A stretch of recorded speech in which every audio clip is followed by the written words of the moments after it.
All right, it's 1:30. Thanks for coming to my talk about Meshtastic. We're going to go really low level. You can see on the screen right now we have chirps being captured on one side, on the right, and chat messages and node infos coming out on the left here. So I'll explain how I got to this state, how we got this working, or how I got this working. Let's stop this for a moment.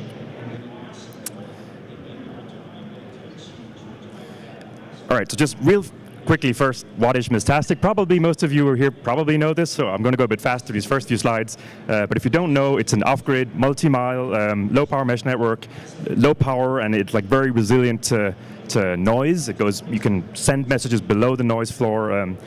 It doesn't rely on any infrastructure. Basically, you would install an app on your phone, relay over to a little device, like such a device. I have a tiny one here, it fits in your pocket or your backpack, and then that sends the message out a couple of miles using this technology called LoRa. It's able to transmit fairly far at very low power, and then with this Meshtastic app layer on top, that like retransmits it, the message a couple of times, a couple of hops to get your message pretty far. It's open source and has a lot of community momentum. That's what I like about it, and I think a lot of people like about it. Just give a taste. Like this is the Android app. It's what it looked like. Just a chat app. It has a bunch of other features I'm not that interested in, but it has it can do a lot of stuff. So well, the next slide will be about like what you probably need to know for this to make sense. Then I'll go deep in this technology LoRa, just this technology underlying Meshtastic. How it's modulated, how it's encoded, how to decode it, and then I'm going to go deep in how Meshtastic, the layer on top, is encoded and decoded. I'm going to be demoing a lot, different software, GQRX, inspectrum to zoom in really far, GQRX to capture, GNU Radio to do some more actual decoding, Wireshark because it's useful to look at individual bytes and see what byte means what in what packet, and Python to glue it all together. So prereqs, this is not like an intro talk to RF and software-defined radio. I'm not really going to go over the basics of GNU Radio. You probably need to know a little bit of GNU Radio for it to make sense. I mean, that said, it's not. You'll still get the gist of most of it, I'd say, even if you don't. Packet formats, it should probably not be your first time seeing Wireshark. That wouldn't make much sense either. Protobufs, that's Google's very efficient format for serializing structured data into bytes in a binary format. So, well, that's pretty much all you need to know about that. It's a serialization format. Hardware I'm going to be using, one of these T1000s, but there are a lot of other Meshtastic devices or LoRa devices that can run Meshtastic firmware. I like this one because it fits in your pocket. Eric yesterday was giving a really good talk about that, so you can see the recording for that if you want to see all the different types of devices that exist. He has all of them, I think. I'm going to be using the HackRF software-defined radio receiver or transceiver. You could probably use a really cheap RTL SDR as well. I didn't get time to try actually, but I think you could, like what I'm doing here doesn't really require such a fancy SDR actually. And then I'm going to be transmitting a little bit at the end. I didn't get time to transmit through the HackRF. It is probably possible, but it would take a lot more effort. So I'm just transmitting through a really simple Arduino with a LoRa chip built in. I'll show you that at the end, but you can get these on Amazon for real cheap as well. So what is LoRa? So LoRa is a radio modulation and encoding system. It's a closed source technology by this company called Semtech, and the primary use is for LoRaWAN. So LoRaWAN is like a commercial, or rather, I mean, yeah, I guess you could call it a commercial system where it's more like a traditional like cell system. You'd have like base stations that are connected to the internet then, like so your LoRa devices reach base stations, and then that relays the thing onto the internet. So IoT device manufacturers, for example, that's I think the primary use case, can use this as an alternative to LTE or other cell technologies to have a low power, like low bandwidth, low power, really cheap way of connecting IoT devices through these base stations out to the internet. So manufacturers, all they have to do is use some LoRaWAN API, like on their server side, on the internet side, to receive packets or send packets, and then some SDK to put on their IoT devices to communicate to the internet through LoRa. So it's just kind of a hop to the internet. that's what LoRaWAN is. That's not what Meshtastic does, though. Meshtastic just uses the physical layer, not LoRaWAN, just LoRa, which is just the physical layer, and they use it to peer-to-peer messages between nodes and relay them on in this mesh fashion. So real quick recap of common modulations. Like I said, it's not like a beginner's hour, of course, but just a recap.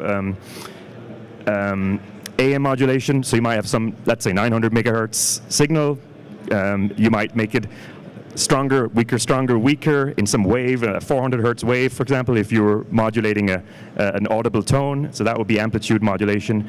You might turn it on and off if you're trying to encode a digital signal in this fashion. So amplitude shift keying. You might make the frequency higher, lower, like 400 times per second if you were modulating a tone.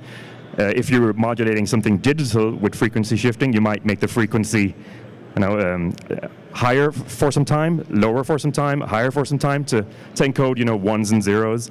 So that's a quick recap. So LoRa uses a different modulation, which is very clever. I've seen different names for it. Chirp spread spectrum is one name. Frequency shift chirp modulation is another name. I thought that was a pretty well descriptive name. So that the first way you can think of it is there's some frequencies, like in frequency shift modulation, but they're moving like from some frequency and then gradually up, and then down to that frequency and up. So it's these chirps, like up, up, up. We'll see it in a different format later. This is like the little illustration here is in. It's like in what we call a time domain, right? This is what the wave would look like. Wave gets shorter and shorter and shorter, higher and higher frequency. We can also look at it, in the FFT plot style. We'll do that later. But chirps, so tones rising, and then I'll show you how you can encode data in that. And why is this good? Because with frequency shift keying, you're sending on one frequency for a bit and then another bit. But while you're on this one frequency, you might get a lot of noise. You might get buried in the noise. The signal would easily drown out in other types of modulation. This type of modulation is very resilient to drowning out. It can work below the noise floor, which is it's still hard for me to comprehend, but I'll tell you later of a video where the guy explains it really well. I'll leave it at that. All right, so let's do some demoing. Let's capture a chirp. So I'm using the HackRF. I'm going to use the software called GQRX, which is a software-defined radio, kind of just like an explorer, a viewer and recorder, and that's what I'm going to be doing. I'm going to be recording. So what we already see here is 917 megahertz, a bunch of stuff going on. Now that's the DEF CON configuration that most people here are probably running. Like LoRa or Meshtastic configuration. It's called, like there's some different modem settings you can have in Meshtastic. You can have different frequencies and so on. Meshtastic has some presets, and the preset that the DEF CON Meshtastic configuration recommends is running around 917 megahertz. So that's why we're seeing a bunch of stuff going on up there. The preset is called short turbo. So it's actually, because it's turbo, it's really hard to view. So I'm going to transmit on the medium slow preset, which is what we use in the Bay Area mostly. It's just popular there. So that, different presets are more resilient to different things. Some have longer range, but take more time, so you don't have as high bandwidth. I guess the folks who came up with the configuration for DEF CON decided we need the short ones because it doesn't take up much time on air, so there's so many messages going around, we want there to be enough room for all messages to not step on each other. All right, so I'm on my phone getting up now the Meshtastic app. I'm just going to send one message here. Okay, we saw my message here. I'm sending on medium slow, so that's a different frequency, like around 915 megahertz. And it got retransmitted because nobody acted. Let me move them a little bit away. These are the transmitters. I'll just move them away from the antenna so it doesn't blast so loud. And this time I'm going to record.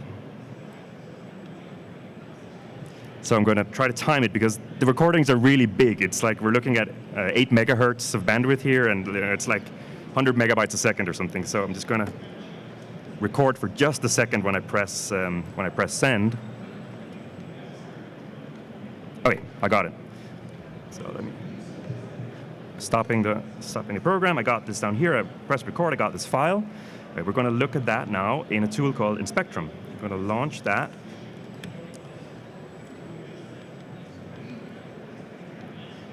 So the reason I like this tool is you can zoom in really well.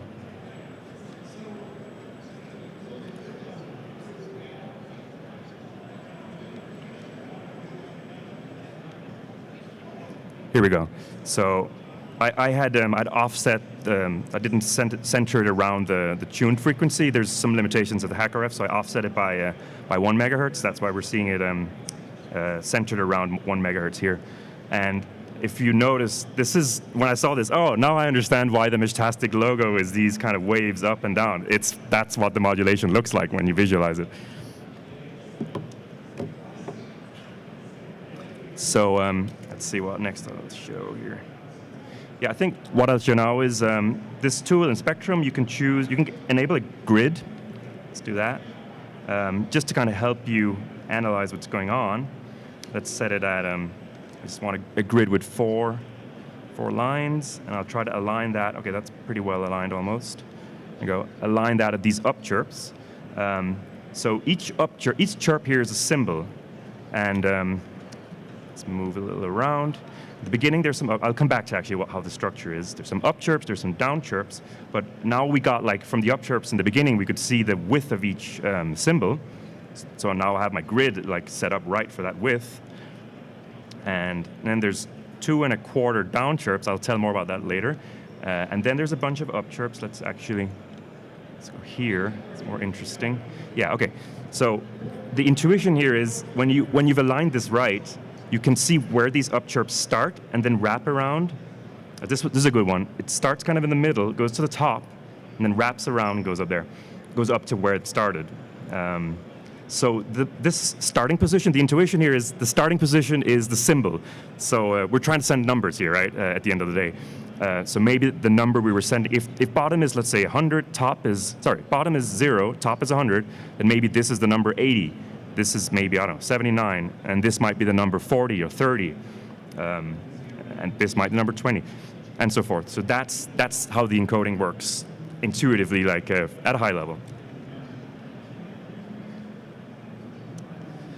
All right, so we had these, we saw many just up chirps in the beginning. Those are the preamble, and those are used by the radios to synchronize, to figure out what's the beginning, like how not so much how wide they are, that's pre-configured, but more where does each one start. And then after that, it knows kind of how to align its grid, like I was doing manually.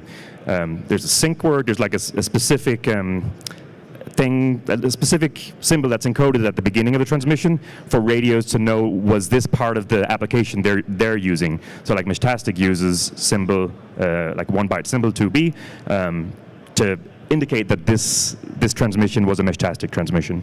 Then there are these 2 1/4 down chirps, that's to show that the preamble has ended and now the actual payload is coming. So everything after that are symbols that are the actual Meshtastic data.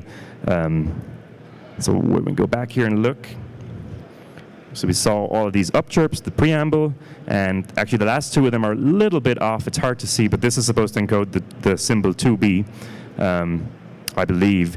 Though there is some open issue right now with some of these chips, some of the firmwares are doing something slightly wrong about the sync word. So could also be that they're all just zeros here, but it's like 0, 0, 0, 0, and then it's supposed to be 2B in these last couple of chirps. And then 2 1/4 down chirps, and then from here, after the quarter down chirp, our actual payload begins. All right, so let's see, how are we in time?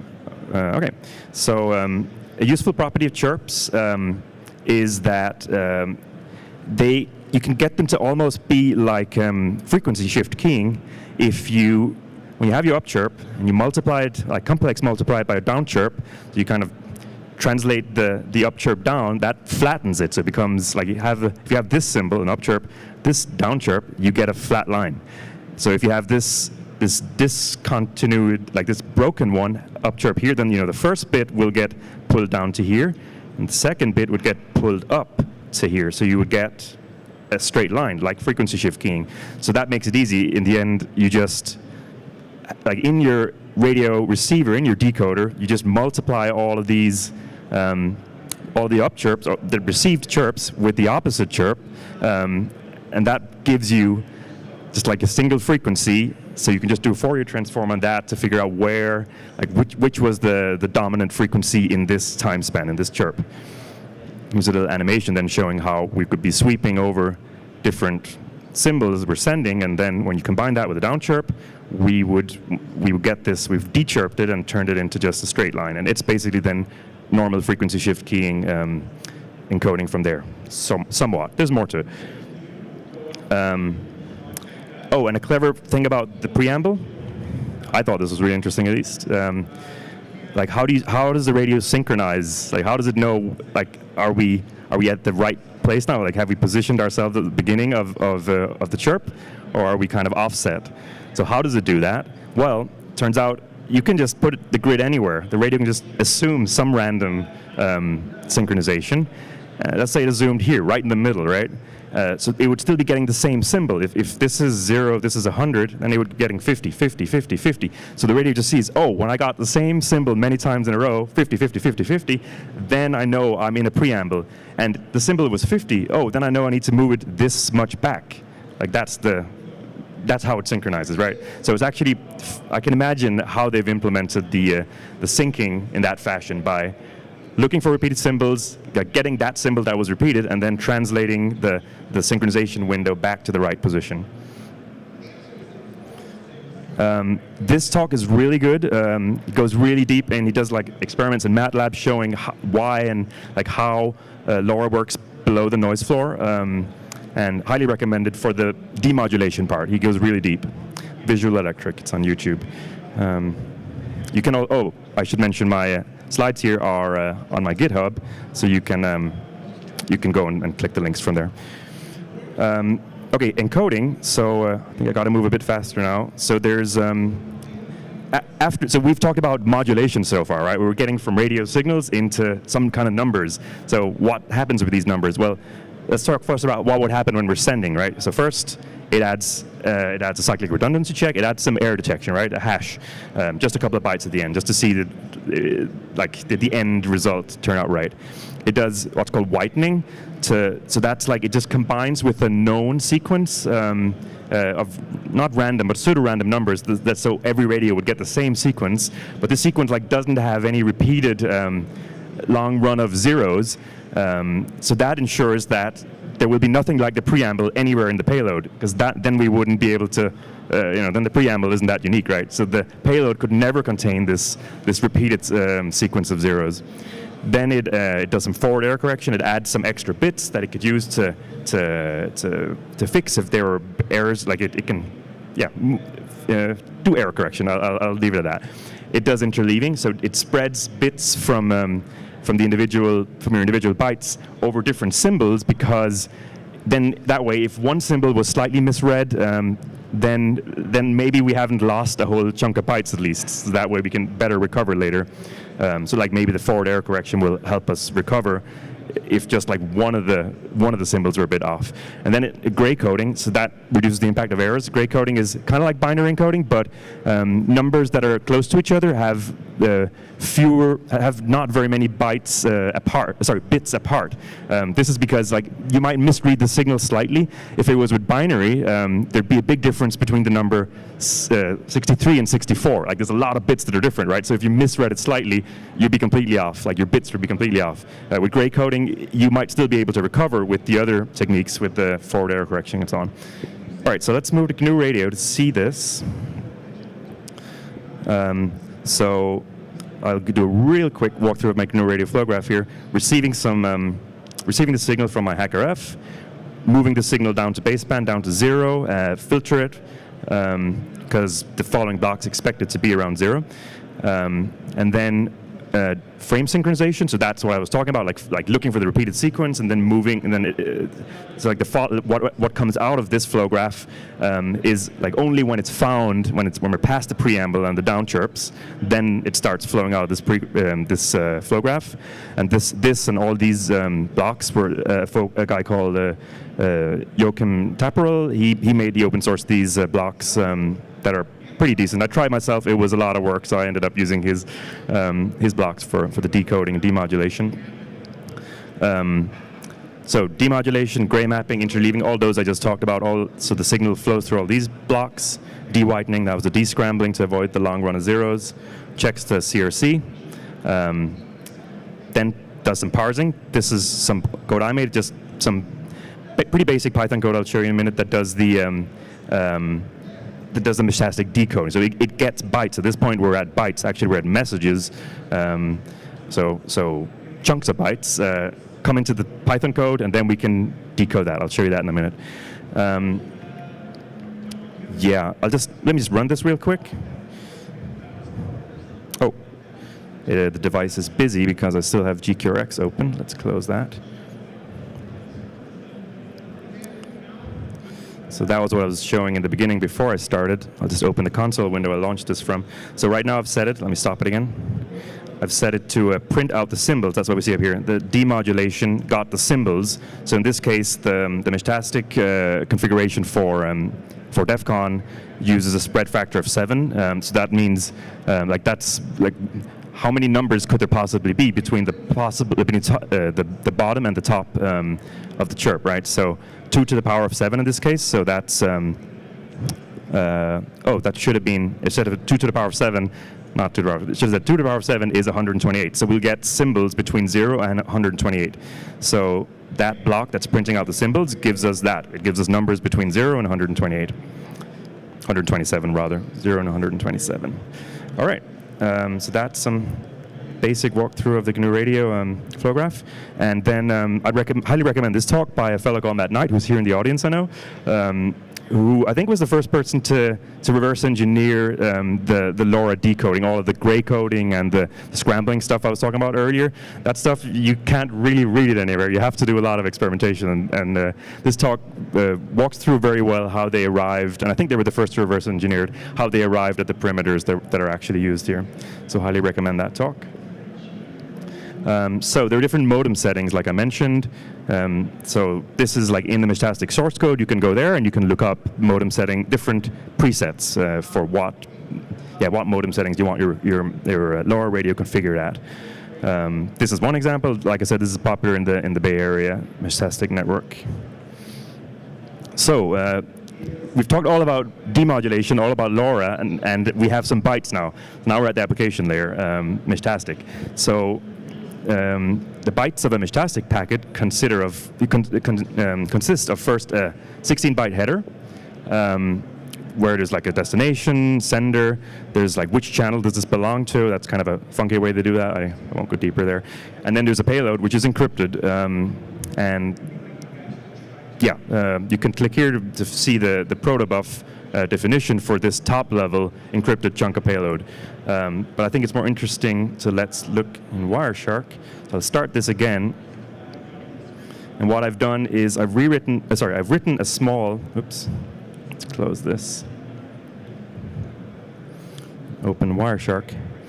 My GNU Radio flow graph ended up, I should say that, it ended up with just dumping the bytes out on UDP. So then I've written a small, I've set up here Wireshark to listen on UDP, and written a small Lua dissector. In Wireshark, it's really easy to make your own extensions for how to decode a packet, how to dissect a packet. So I've made one for Meshtastic. So we can click on it. Here's a text message. Those are most interesting, I think. We can look at here. Like, this is what Wireshark really shines at. You can click on different bytes of your package, and it'll highlight what was that.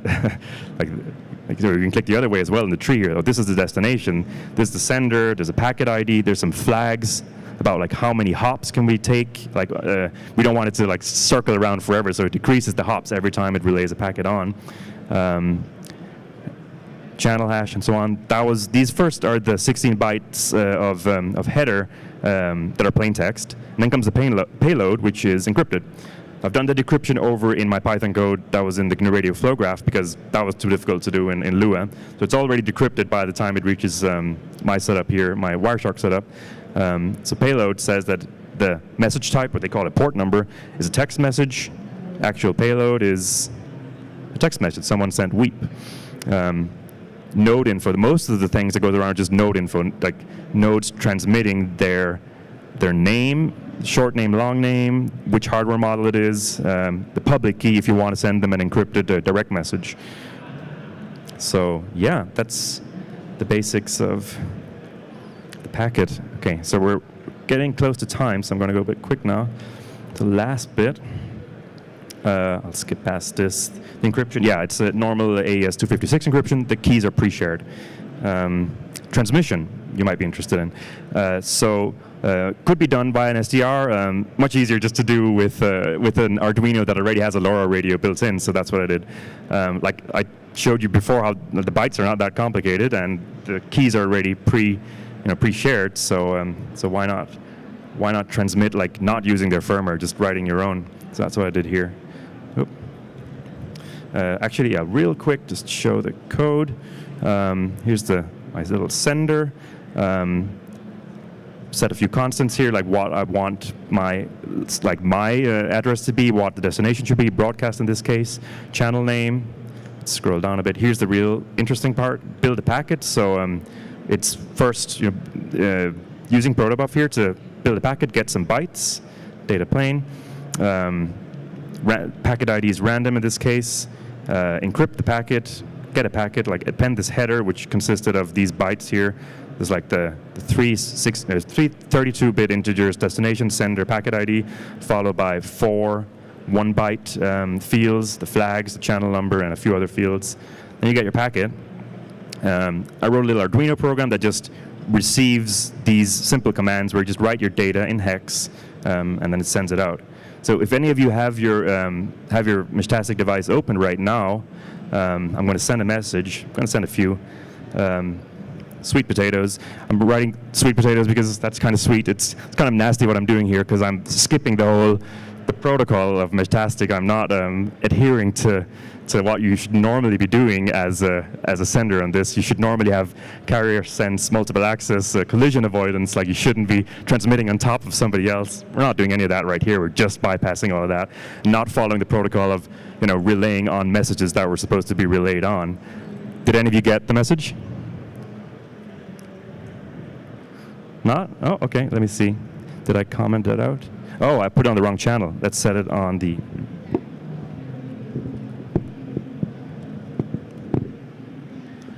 DEFCON net channel.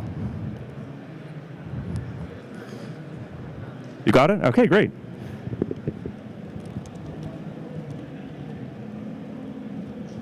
Almost done, yeah. Almost done.